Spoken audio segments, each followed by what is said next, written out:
How did Goulash Communism paradoxically reform Eastern Europe?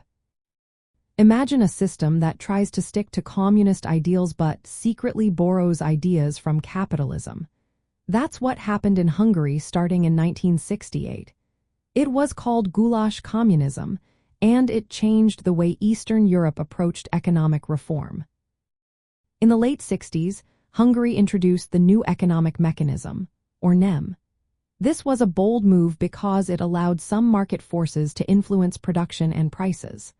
And like other Eastern Bloc countries, Hungary let small private businesses operate and encouraged foreign trade, especially with Western countries.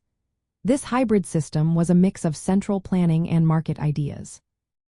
The goal was to make the economy more efficient and improve living standards. And it worked to some extent. Hungary had more consumer goods available, like cars and televisions, which were rare elsewhere. People experienced more cultural freedoms and a higher quality of life.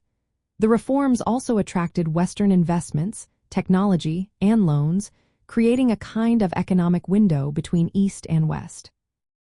But here's the paradox.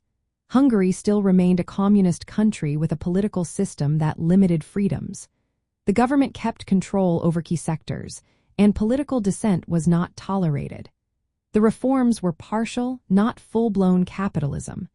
They relied heavily on Western loans, which made Hungary vulnerable during the oil crisis of the 1970s. By the 1980s, the limits of Goulash communism became clear. Living standards started to decline, and economic stagnation set in. The reforms showed that simply adding market elements to a command economy could only go so far without embracing private ownership and political freedoms.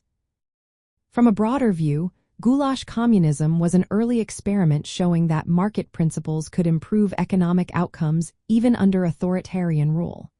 It demonstrated that profit incentives, competition, and foreign investment could work alongside state control.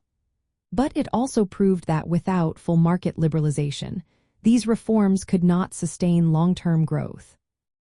This experience influenced Hungary's transition after the fall of communism. Its earlier exposure to market ideas gave it some advantages in reforming its economy. Still, challenges like inflation and unemployment persisted into the 1990s. In the end, Goulash communism paradoxically reformed Eastern Europe by blending elements of capitalism into a communist system. It improved economic performance and living standards, but also highlighted the difficulties of reforming a command economy without fully adopting capitalist principles.